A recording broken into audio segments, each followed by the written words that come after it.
The crystal champagne flute felt unnervingly cold in my hand, a stark contrast to the boiling rage simmering just beneath my skin. Around me, my family was a portrait of vile, triumphant glee. My father, Richard, stood with his arm draped around my mother, Isabella, his face flushed with expensive wine and avarice. My older sister, Clara, preened by his other side, her fingers already tracing the outline of a diamond necklace she'd soon demand. They were toasting their new acquisition, the rights to the Blackwood Gorge mine, a project poised to make our already wealthy family obscenely rich. My project. To the Blackwood legacy! My father boomed, his voice echoing in our cavernous dining room. A new era of prosperity. My mother's sharp, calculating eyes landed on me. I was standing apart from them, near the window, my glass untouched. Elara, darling, why the long face? You should be thrilled. Your sister's brilliant geological surveys led us to this windfall. It will elevate our family to the highest echelons of society. Clara smirked, a cruel, self-satisfied twist of her lips. Don't mind her, Mother. Elara has always been overly sentimental. She probably feels sorry for the displaced squirrels. She let out a laugh that sounded like shattering glass. She warned us, said the ground was unstable, that the mineral deposits were strange. So dramatic.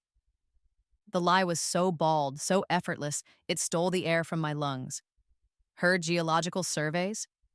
It was my thesis, my research, my years of painstaking work they had stolen, repackaged with Clara's name on the cover and presented to the board. And now they were mocking me for the very warnings I had given them. Warnings that were etched into my soul with the permanence of death. I looked at their laughing faces, superimposed over the ghostly images that haunted my waking moments. I saw my father, gasping for air under a mountain of rock and mud. I saw my mother, her mind shattered, shrieking in a padded room. I saw Clara, her perfect skin marred by weeping sores from the very gold she coveted. And I saw myself, dying in the dark, my last breath a prayer for a second chance. Yes, I said, my voice quiet but clear, cutting through their laughter. I warned you, my father scoffed, and you were wrong. The initial core samples are the purest gold anyone has ever seen. The geologists are calling it a once-in-a-century find. Your pessimism is tiresome, Elara. I met his dismissive gaze and held it, letting a small, cold smile touch my lips. I hope you're right. They didn't hear the undertone of chilling certainty in my voice. They couldn't see the ghosts of their futures dancing behind their eyes. They didn't remember the collapses, the strange sickness that followed the gold, the way the very dust from that mine seemed to poison the soul before it destroyed the body. They saw a mountain of gold. I saw a tomb. In my first life, I had screamed, begged, and fought to stop them. This time, I didn't have to. All I had to do was step aside and wait for their own greed to bury them. My first life wasn't a fairy tale. It was a long, slow grind of being the lesser child, the invisible daughter in the shadow of my radiant, ruthless sister, Clara. From birth, Clara was the heir apparent to our family's social ambitions. She was beautiful, charming, and utterly vacuous, a perfect vessel for our mother's relentless social climbing. I, on the other hand, was quiet, bookish, and inconveniently intelligent. I preferred rocks to parties and seismic charts to social registers.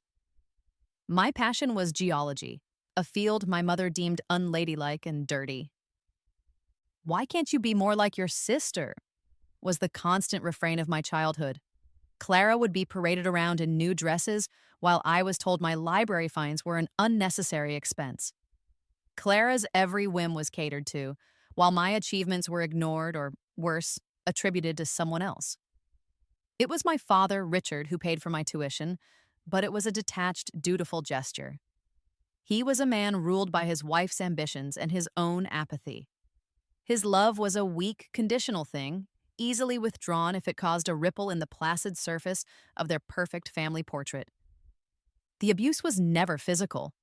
It was a death by 1,000 cuts, an emotional erosion that left me feeling like a ghost in my own home. They didn't hate me. They simply didn't see me as a person with wants or dreams. I was a resource to be used, or an obstacle to be managed. This became terrifyingly clear with the Blackwood Gorge project. It was the culmination of my doctoral work. For 5 years, I had surveyed the remote, treacherous mountain range, convinced it held a unique geological formation. My research suggested a massive lode of gold, but it also flagged numerous anomalies: unusual seismic instability, a strange metallic composition in the surrounding soil that was toxic to local flora, and deep, unpredictable fault lines. My thesis was a masterpiece of potential and caution. I was proud of it, naively believing it would finally earn me a sliver of my family's respect. I presented my findings to my father, hoping he would see the business opportunity and, by extension, see me. He saw the opportunity, all right. A week later, he and my mother called a family meeting.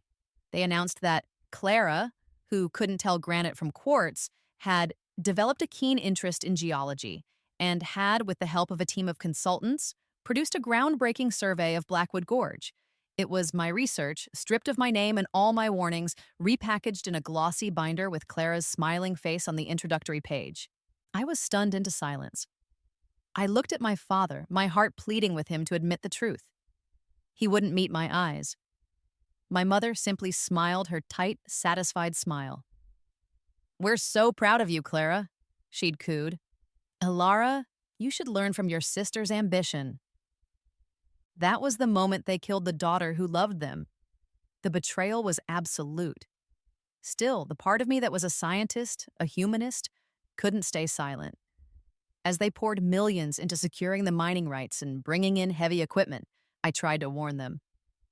"The seismic data is alarming," I'd pleaded, showing them my original charts. "You need to reinforce the tunnels with triple bracing. The ore itself might be hazardous. We need to do a full toxicological workup before any large-scale extraction." My father waved me away. "The engineers have it handled. Don't be hysterical." Clara laughed in my face. "You're just jealous because my name is on the project and you're nobody. You can't stand to see me succeed." They opened the mine, and for 6 months, it was everything they had dreamed of. The gold was preternaturally pure, glowing with a soft, warm light. They were drowning in wealth. They bought a new estate, a private jet. Clara became a socialite, dripping in custom-made jewelry fashioned from the raw, unrefined gold pulled straight from the mountain. They were the darlings of the financial world, and I was the mad Cassandra, the bitter, jealous sister locked away in the ivory tower of academia. Then, the curse began. It started with the miners. A persistent cough, a metallic taste in their mouths, tremors in their hands. The company clinic dismissed it as altitude sickness. Then, the first collapse happened. A small fissure, but it trapped 3 men for 2 days. My father paid their families a fortune for their silence and pushed the foreman to double the extraction rate. The real horror began with Clara. Small red marks appeared on her neck and wrists, right where her beloved raw gold necklaces and bracelets sat. They became weeping sores. Her hair began to fall out in clumps. The doctors were baffled. I knew what it was. My research had pointed to a form of heavy metal poisoning, an unknown element bonded to the gold that attacked the nervous system and dermal layers on contact. I tried to show them the data again, but they threw me out of the house, accusing me of trying to curse Clara with my negativity. My father, desperate and over-leveraged, started spending more and more time at the mine, personally overseeing the operations. My mother, watching her perfect daughter decay and her social standing crumble under the whispers of scandal, began her descent into madness. She'd wander the halls of their new mansion, talking to people who weren't there, her mind corroded by the stress and, I later realized, by the fine, glittering dust that now coated every surface of their lives, carried in on my father's clothes and boots. The end came on a Tuesday. A massive seismic event, one my models had predicted to the very week, tore through the gorge. The entire mine collapsed in on itself, a catastrophic implosion that swallowed hundreds of millions of dollars of equipment, and with it, my father. He died down there, in the dark, buried by the weight of his own greed. I was at the university library when I heard the news. I rushed to the site, desperate to help the rescue effort, to do something. I found my mother at the police barricade, laughing hysterically, her eyes vacant. Clara was there too, a scarf wrapped around her ravaged face, screaming that it was all my fault, that my jealousy had brought this down upon them.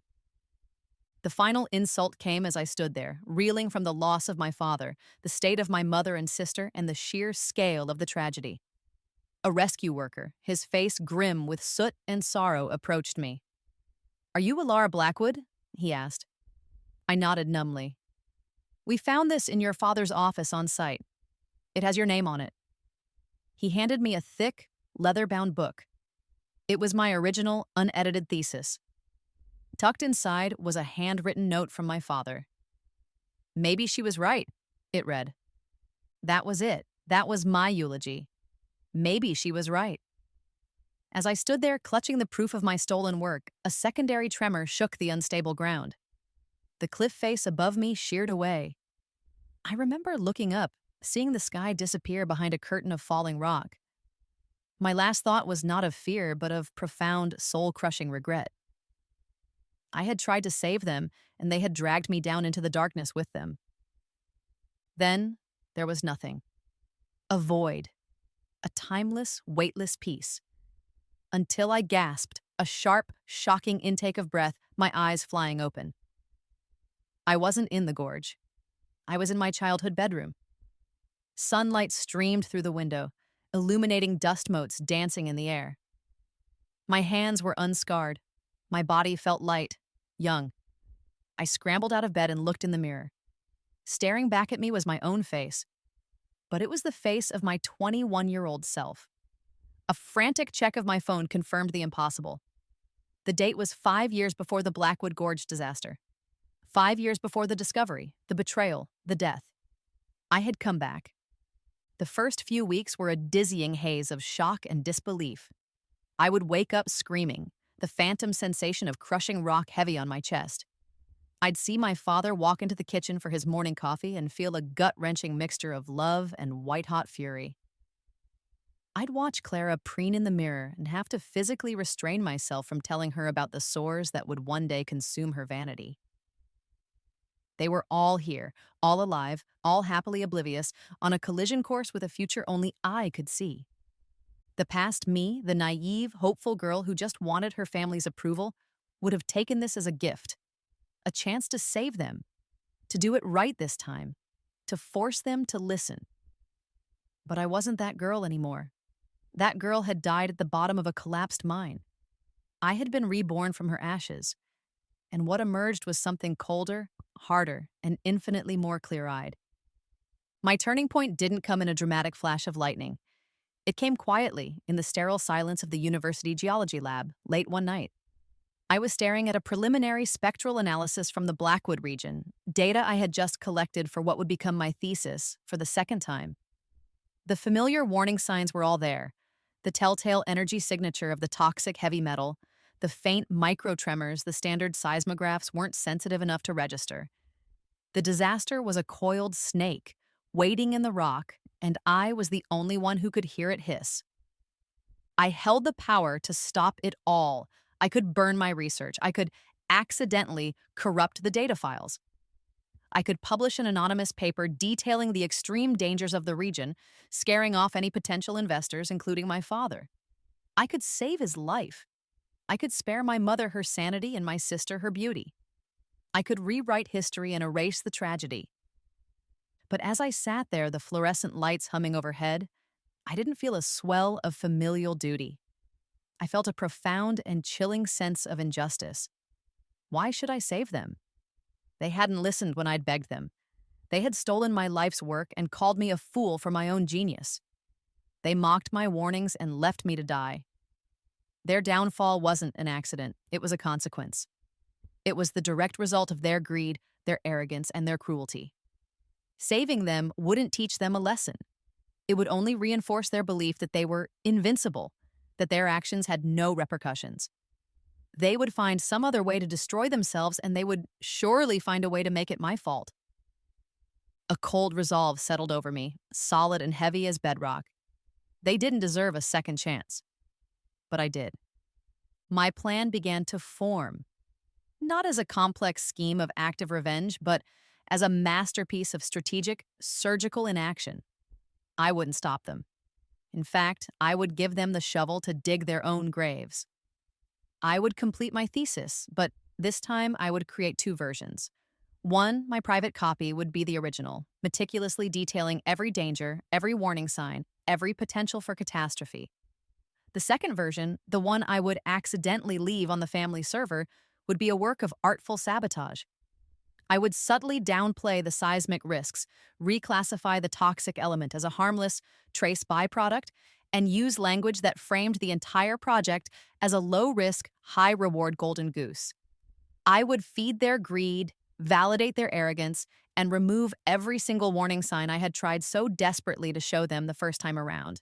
My revenge would not be in causing their fall, but in ensuring it was entirely of their own making. This time, when the world came crashing down, there would be no note saying, maybe she was right. There would only be the deafening silence of their own culpability. While I laid this intellectual trap, I began securing my own future. My foreknowledge was my greatest asset. I remembered a small, obscure tech startup that a professor had mentioned in passing, one that would explode in value in 18 months. I took the entirety of my modest student savings and invested it. I remembered which plots of land on the far side of the state would be bought up for a new government transport hub. I used my savings from a part-time lab assistant job to place a down payment on a small, worthless-looking parcel right in the middle of the proposed route. Most importantly, I reached out to my maternal grandmother, Eleanor. My mother had cut her off years ago, deeming her too provincial and unglamorous for their new social circle. But I remembered her as a sharp, kind woman with a keen eye for character. I called her, reestablishing a connection my mother had tried to sever. I didn't tell her everything, of course. I didn't speak of rebirth or curses. I just told her I was worried about the direction my father was taking the family company, that I felt my work was being misused, and that I wanted to create a future for myself independent of them. She listened, and I knew she understood more than I was saying. She was my lifeboat, my safe harbor when the coming storm hit. The day I completed my thesis, I felt a grim satisfaction. I printed the doctored version and left it on my desk, knowing my mother's penchant for snooping. 2 days later, just as before, the family meeting was called. I sat in the same chair, watched the same farce play out. Clara has produced a truly remarkable proposal, my father announced, beaming with pride as he held up my sabotaged work. Clara smiled demurely, accepting the praise for a single word she hadn't written. My mother glanced at me, a flicker of triumph in her eyes. Your sister is going to make this family legendary, Alara. Perhaps her drive will finally inspire you to do something more than get your hands dirty with old rocks. This time I didn't protest, I didn't fight. I looked at Clara, at my mother, at my father, and I gave them the most serene, genuine smile I could muster. I'm so happy for you all, I said, my voice smooth as silk. I truly hope it brings you everything you deserve. They heard congratulations. I heard a death sentence. The 5 years that followed were a masterclass in psychological warfare, with me as the only conscious combatant. I played my part to perfection. I was the quiet, slightly sullen daughter, the failed academic who watched from the sidelines as her family ascended to stratospheric heights of wealth and influence. The Blackwood Gorge mine, fueled by my doctored, overly optimistic report, was approved for development with record speed. My father, blinded by the promise of easy riches, cut every corner I knew he would. He used cheaper materials for the support structures, ignored the need for specialized ventilation systems, and staffed the operation with a low-bid contractor known for safety violations. The first vein they struck was even richer than in my previous life. The gold was almost supernaturally pure, and the money flowed in a torrential, unending stream. My family became royalty in the world of finance and high society. They bought a sprawling estate in the countryside, a penthouse in the city, and a fleet of luxury cars. Clara became an it girl, her face plastered across gossip magazines, her neck, wrists, and fingers perpetually adorned with heavy, ornate pieces of raw, unrefined gold jewelry she had custom-made straight from the mine. She loved to flaunt it in front of me. "Isn't it beautiful, Alara?" she would say, holding out a hand weighted down with a dozen glittering, toxic rings. "This is what real success looks like, not your dusty old books." It's very eye-catching, I would reply, my voice carefully neutral, my mind picturing the way those same rings would one day seem to burn into her very skin. The parties were the worst.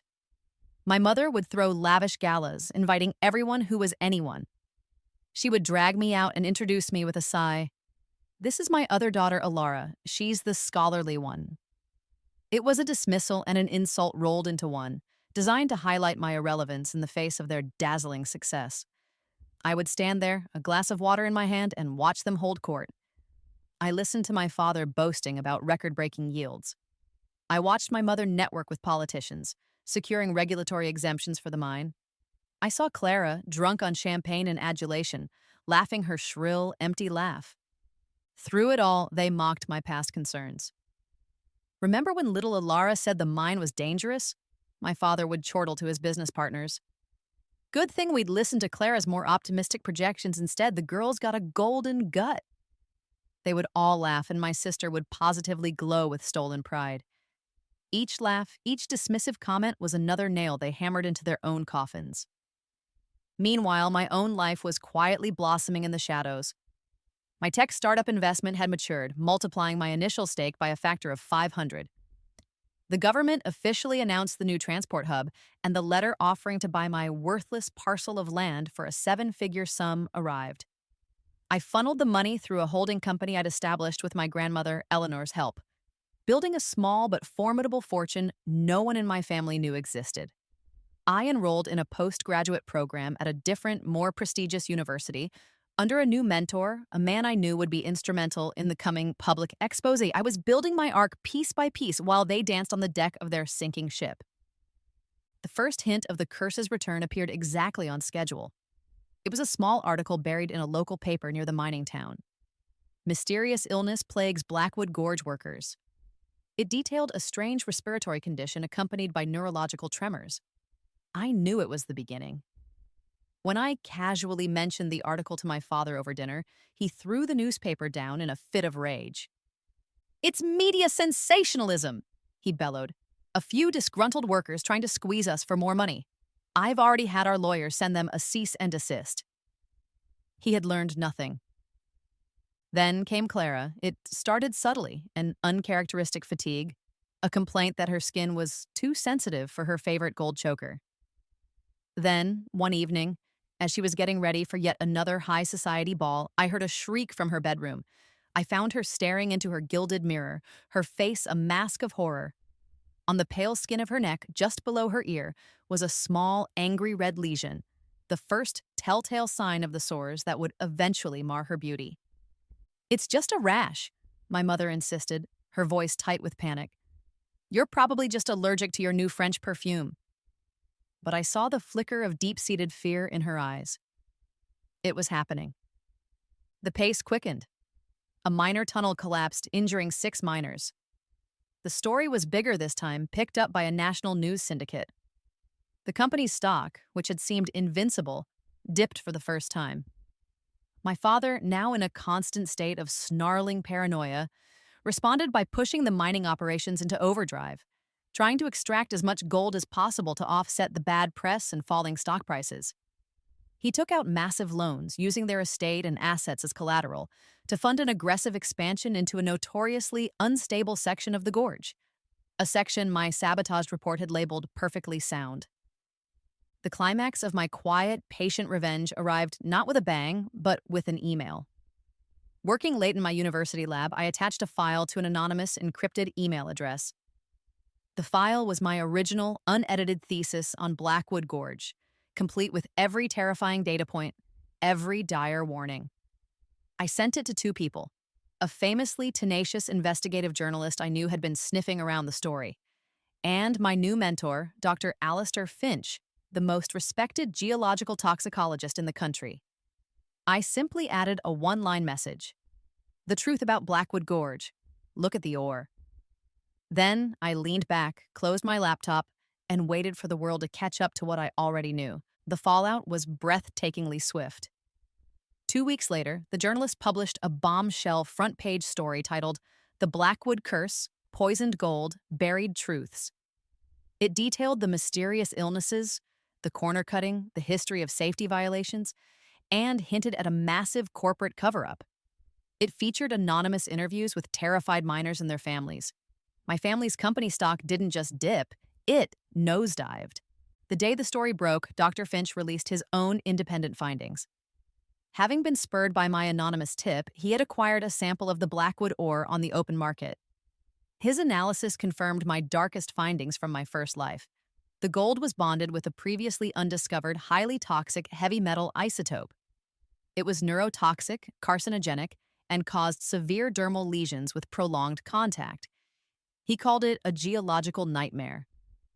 The press conference was broadcast on every major news network. He didn't just expose their negligence.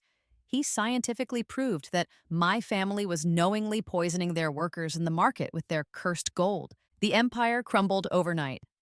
Lawsuits poured in from sick workers, from terrified investors, from the families of the men injured in the collapses. Government agencies descended, freezing company assets and launching a criminal investigation. The banks called in my father's loans. They were ruined. The public shaming was brutal and absolute. Clara, her face now a patchwork of sores she couldn't hide with makeup, became a pariah. A photo of her, cowering from paparazzi as she fled a clinic, became a viral symbol of hubris and decay. My mother suffered a complete psychotic break. During a live television interview where a reporter ambushed her outside their mansion, she began screaming incoherently about jealous witches and tainted bloodlines before collapsing into a sobbing heap on the marble steps. It was a spectacle of utter degradation. The final act belonged to my father. Bankrupt, disgraced, and facing federal prison, he became a man possessed. In a desperate final gamble to salvage something, anything, from the wreckage, he violated the federal closure order and went to the mine himself with a skeleton crew of his most loyal and foolish foremen. His insane plan was to use explosives to access a massive, untouched lode in the deepest part of the gorge, the very section my original thesis had marked in red as being on a catastrophic fault line. I was at my grandmother's quiet, comfortable home when the news alert flashed across the television screen. Catastrophic collapse at Blackwood Gorge Mine. Multiple fatalities feared. I watched the frantic, shaky news footage from the helicopter, showing the mountain not just collapsed, but utterly transformed. The entire gorge had folded in on itself. The mine wasn't just closed, it was erased from the face of the earth, sealed under 1 billion tons of rock. My father and his men were entombed within. My grandmother came and stood beside me, placing a gentle hand on my shoulder. She looked from the horrifying images on the screen to my face, which was calm, impassive, and utterly devoid of tears. She didn't ask if I was okay, she already knew. "It's over," she said softly. "Yes," I replied, my voice steady. "Now it is." The ghosts were finally silent. They hadn't been defeated by me. They had been executed by their own character. In the aftermath, the world moved on, but the lives of what was left of my family were frozen in the amber of their ruin. My father's body, along with those of his crew, was never recovered. The government officially declared the Blackwood Gorge a hazardous zone and permanently sealed it, making the mountain his final fitting mausoleum, a monument to greed. The Blackwood name, once a symbol of soaring success, was now a permanent stain, a cautionary tale whispered in boardrooms and on stock market floors. My mother was institutionalized. The combination of the toxic dust she had inhaled for years and the psychological shock of losing everything had irrevocably shattered her mind. I visited her once, a few months after the collapse. I found her in a sterile white room, staring blankly at a wall, her once sharp features slack and empty. She was twisting a button on her cardigan, whispering to an invisible Clara about a party they needed to attend. She looked at me, her eyes passing right through me without a flicker of recognition. There was no one home. I left and never went back. Clara's fate was perhaps the most poetic. Bankrupt and disfigured, the raw gold having left permanent scars on her once flawless skin, she became a recluse. The social world that had adored her now shunned her as a grotesque symbol of the family's downfall. The last I heard, she was living in a small, government-subsidized apartment in a town she'd once have refused to drive through, living off disability checks. Her vanity, her defining characteristic, had become her life sentence. She was trapped in a prison of her own damaged reflection. As for me, my life had just begun. The fortune I had quietly built, secured by my foreknowledge and protected from my family's collapse, allowed me to live freely and without want. But the true victory wasn't the money, it was the peace. It was the quiet joy of walking across the sun-drenched quad of my university, my name finally on my own research, respected for my own mind. I used a significant portion of my wealth, funneled anonymously through a charitable trust established by my grandmother, to create a lifetime compensation fund for the miners and families devastated by the Blackwood mine. We paid for their medical treatments, their children's educations, their new homes. It was a justice my family would have never delivered. Dr. Finch became a true mentor and friend. With my contributions, we established a new foundation for ethical geological development, creating technologies and protocols to prevent disasters like Blackwood Gorge from ever happening again. My stolen work, once a source of bitter betrayal, became the cornerstone of a legacy of safety and redemption. One afternoon, while sorting through some old boxes my grandmother had kept, I found a framed family photograph from years ago, taken before the mine, before the rebirth. We were all smiling. My father had his arm around me, Clara was making a funny face. My mother looked genuinely happy. For a fleeting moment, I felt a pang, not of grief, but of a faint, spectral pity for the people they might have been, for the family we could have been, if not for the rot that lay beneath the surface.